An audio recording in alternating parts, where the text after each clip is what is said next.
வணக்கம்ப்பா. என்னோட சப்ஸ்கிரைபரில் வந்து ஒரு கமெண்ட்ஸில் கேட்டிருந்தாங்க, ஒரு சின்ன பொண்ணு கேட்டிருந்தாங்க, ரொம்ப மன வலியோடு கேட்டிருந்தாங்க. அது எனக்கே ரொம்ப மனசு வருத்தமாக இருந்துச்சு. நாங்கள்லாம் 70 வயசை தாண்டிட்டோம். ஆனால் இந்த கேள்வியை கேட்கும்போது இதே கேள்வியை நம்ம பிள்ளை கேட்டால் எப்படி இருக்கும் அப்படிங்கிற மாதிரி தான் நான் இன்றைக்கி பதில் சொல்கிறேன். எல்லா பிள்ளைகளுமே என் பிள்ளைங்க தான், எல்லா பேரன் பேத்திகளும் என் பேரன் பேத்திக்கிறேன், அப்படித்தான் நான் நினைக்கிறேன். அந்த பொண்ணு என்ன கேட்டுச்சுன்னா, நான் ஒரு இளம் விதவை, என்னை வந்து பொட்டு வைக்கக்கூடாது, பூ வைக்கக்கூடாது, மஞ்சள் பூசக்கூடாது, வளையல் போடக்கூடாதுன்னு சொல்கிறாங்கம்மா.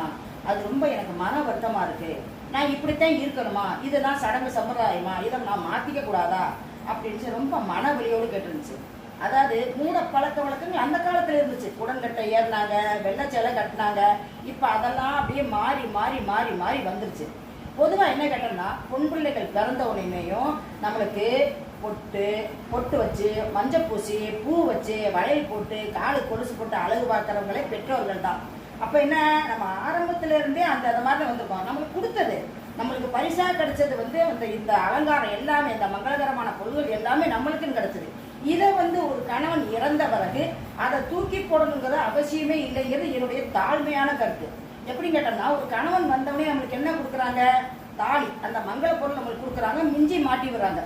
இதையுமே இப்போ என்ன பண்ணுறாங்க, தற்காலத்தில் இருக்க பிள்ளைகள் என்ன பண்ணுறாங்க, ரொம்ப பெருமைப்பட வேண்டிய விஷயப்பா, என் கணவர் இறக்கலை, அவர் என் கூடயே இருக்காரு, அவர் எனக்கு கொடுத்த அந்த மங்கள பொருட்களை நான் வந்து எடுத்து வைக்க வேண்டிய அவசியம் இல்லை, நான் போட்டுக்குவேன் அப்படின்னு சொல்லிட்டு தைரியமாக இன்னைக்கு வந்து புதுமை பெண்களாக இல்லை, ரொம்பவும் போல்டான பெண்களாக இன்னும் போட்டிருக்காங்க. நான் கண் கூட பார்க்குறேன். அது எனக்கு மனசுக்கு ரொம்ப சந்தோஷமாக தான் இருக்குது. அதாவது இதெல்லாம் ஒரு பெண்களோட உரிமை. அதாவது ஒரு வீட்டில் வந்து ஒரு குழந்தை பிறந்துச்சுன்னு சொல்லுவோம்ப்பா, ஆம்பளை பிள்ளை பிறந்துச்சுன்னா வாரிசு அப்படின்னு சொல்லுவாங்க, என் வீட்டுக்கு வாரிசு வந்துருச்சுன்னு சொல்லுவோம். ஆனால் ஒரு பொம்பளை பிள்ளை பிறந்துச்சுன்னா வீட்டோட பரிசு, கடவுளே வந்துட்டாருன்னு இன்னைக்கு வரைக்கும் பேசுகிறாங்க. அப்பேற்பட்ட கடவுள் என்ன செய்யணும்னு நினைக்கிறோம் அதை செஞ்சுக்கிட்டுமே எதுக்கு நம்ம அது தடையாக இருக்கணும்?